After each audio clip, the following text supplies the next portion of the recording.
आज की इस वीडियो में मैं एक ख़ास किस्म के टेस्ट या प्रोसीजर के बारे में बताऊंगा जिसे एंडोस्कोपी कहते हैं। एंडोस्कोपी की मदद से हम जिस्म के अंदर मैदे को देख सकते हैं और मुख्तलिफ बीमारियों की तशखीस कर सकते हैं। हम बात करेंगे कि ये टेस्ट कैसे किया जाता है और इस टेस्ट के लिए मरीज को प्रिपेयर या तैयार कैसे किया जाता है, और आखिर में मैं इस टेस्ट की पॉसिबल कॉम्प्लिकेशन या मुमकिना पेचीदगियों के बारे में बताऊंगा।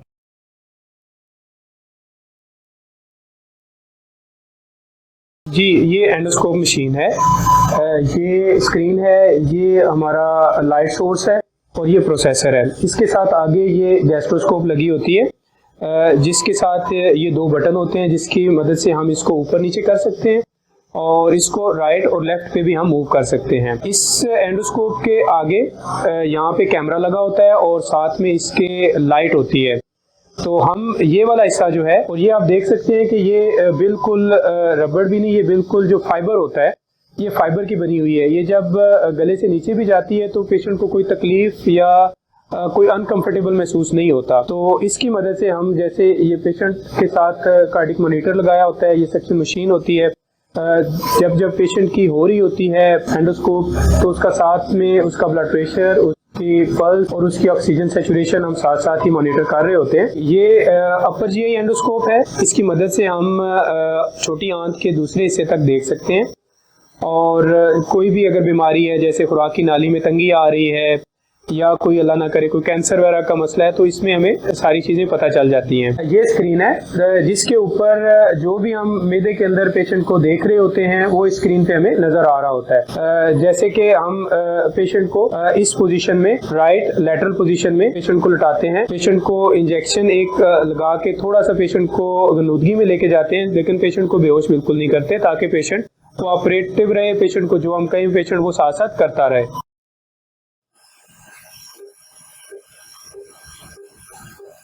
ऐसे हम पेशेंट के ये मुंह के रास्ते हम अंदर जाते हैं और यहाँ से आगे फेरिक्स के साथ होके हम खुराक की नाली और आगे मैदे में जाते हैं। अस्सलाम वालेकुम, मेरा नाम डॉक्टर अली बशीर चौधरी है। मैं मेडिकल स्पेशलिस्ट और गैस्ट्रोएंटरोलॉजिस्ट हूँ। एंडोस्कोपी एक ख़ास किस्म का टेस्ट है जिसकी मदद से हम कैमरे के ज़रिए जिस्म के अंदर मैदे में देख सकते हैं। एंडोस्कोपी दो तरह की होती है। अगर हम मुँह के रास्ते से करते हैं जिसके ज़रिए हम छोटी आंत के दूसरे हिस्से तक देख सकते हैं तो उसे गैस्ट्रोस्कोपी कहते हैं, और अगर हम पखाने के रास्ते से करें तो उसे हम कोलोनोस्कोपी कहते हैं। कोलोनोस्कोपी के बारे में हम नेक्स्ट वीडियो में आपको बताएंगे। एंडोस्कोपी या गैस्ट्रोस्कोपी करने की दो मुमकिन वजूहात हैं। नंबर एक, किसी भी मरीज में बीमारी की तशखीस के लिए हम एंडोस्कोपी करते हैं। एंडोस्कोपी के ज़रिए हम बायोप्सी भी ले सकते हैं, या एक जरासीम होता है मैदे में जो कि तेजाबियत का बायस बनता है जिसको एच पाइलोराई कहते हैं, तो उसकी तशखीस और उसके इलाज के लिए भी हम एंडोस्कोपी को इस्तेमाल करते हैं।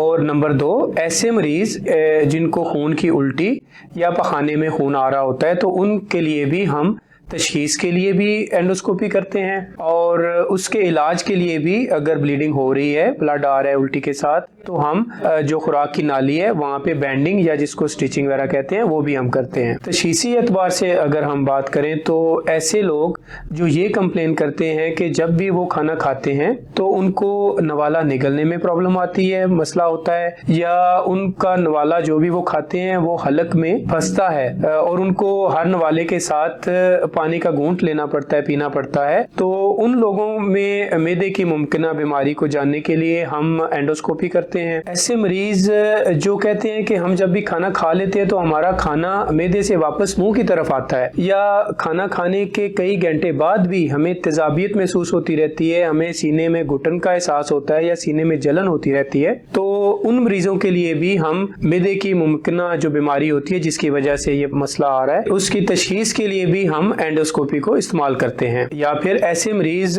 जो तेजाबियत या सीने में जलन की वजह से काफ़ी ज़्यादा दवाइयाँ इस्तेमाल कर चुके हैं और कभी कभी उनको सीने में दर्द होता है और वो दिल वाले डॉक्टर या कार्डियोलॉजिस्ट के पास भी जा चुके हैं, उनके लिए भी मुमकिना वजूहात जानने के लिए हम एंडोस्कोपी करते हैं। मजीद जिन लोगों की ये कंप्लेन होती है कि खाना खाने के बाद उनको खांसी शुरू हो जाती है, स्पेशली जब वो लेटते हैं तो तब उनको खांसी ज़्यादा शुरू हो जाती है, तो उनकी बीमारी को जानने के लिए भी एंडोस्कोपी की जाती है। इसके अलावा ऐसे मरीज जिनको मैदे में तेजाबियत या जलन महसूस होती है तो उनको मुमकिना अल्सर की तशखीस के लिए भी हम एंडोस्कोपी को इस्तेमाल कर सकते हैं। ये याद रखिए कि कोई भी टेस्ट, कोई खून का टेस्ट हो या अल्ट्रासाउंड हो पेट की, वो अल्सर को तशखीस नहीं कर सकती, इसके लिए सिर्फ एंडोस्कोपी ही इस्तेमाल की जाती है। ऐसे मरीज जो ये कंप्लेन करते हैं कि खाना खाने के बाद उनको उल्टी हो जाती है, खास करके सुबह का खाना खाया हुआ हो और शाम को उल्टी हो जाए और वही खाना जो है वो उल्टी में वापस आ जाए, तो ऐसे मरीजों में मुमकिना कैंसर को मद्देनजर रखते हुए हम एंडोस्कोपी करते हैं। और आप ये बात ज़हन में रखें कि एंडोस्कोपी एक बिल्कुल सेफ प्रोसीजर है, इसकी तकरीबन कोई मुमकिना पेचीदगियां नहीं होती और ये बिल्कुल तकलीफ दे नहीं है। इसमें मरीज को कोई दर्द नहीं होता। हम मरीज को एक हल्का सा इंजेक्शन लगाते हैं जिससे वो थोड़ा सा गनूदगी में होता है, हम बेहोश भी नहीं करते। जैसे कि काफी लोगों के ज़हन में होता है कि ये जब एंडोस्कोप या कैमरे की मदद से अंदर मैदे तक जाते हैं तो बहुत तकलीफ होती है, तो इस तरह की कोई बात नहीं होती। आजकल जो नई एंडोस्कोप मशीन आई है जो उनमें फाइबर की स्कोप होती है, वो बिल्कुल तकलीफ दे नहीं होती और ये तकरीबन 15 से 20 मिनट का प्रोसीजर होता है अगर ये तशखीसी एतबार से किया जा रहा है। लेकिन अगर हम उसके साथ में इलाज भी कर रहे हैं, जैसे कि पेशेंट को खून की उल्टियां लगी हुई हैं, जैसे जरखान के पेशेंट होते हैं, तो उसमें हमें फिर उसका इलाज भी करना पड़ता है, तो हमें बैंडिंग करनी पड़ती है, स्टिचिंग करनी पड़ती है। तो उसके लिए डिपेंड करता है कि मरीज की खुराक की नाली है वहां से जहाँ से खून आ रहा है, तो वहां पे कितने हमने स्टिच या बैंड लगाने हैं। एक लगाना है, 1 से 6 बैंड हम एक टाइम पे लगा सकते हैं। अगर मरीज को 6 बैंड भी लगाने हैं मैक्सिमम, तो तब भी हमें आधे घंटे से लेकर 40 मिनट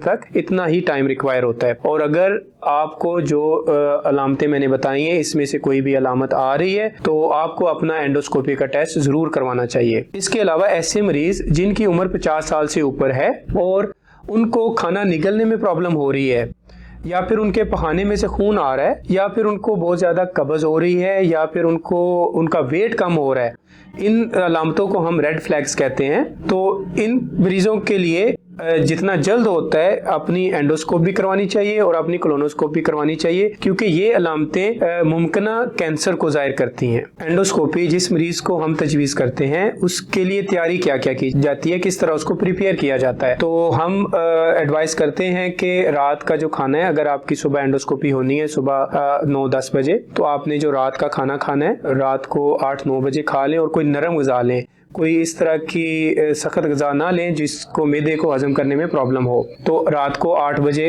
कोई नरम ग़िज़ा ले लें। उसके बाद रात को 12 बजे तक आप पानी पी सकते हैं, लेकिन 12 बजे के बाद आप पानी वगैरह भी ना पिएं सुबह 7-8 बजे तक। तो मैदा जितना खाली होगा, जितना साफ होगा, उसमें ग़िज़ा नहीं होगी, तो एक तो एंडोस्कोपी आसानी से होगी और दूसरा कैमरे की मदद से हम सारी चीज़ें देख भी सकेंगे। तो एंडोस्कोपी के लिए कम से कम 6 से 8 घंटा आपका मैदा खाली रहना चाहिए।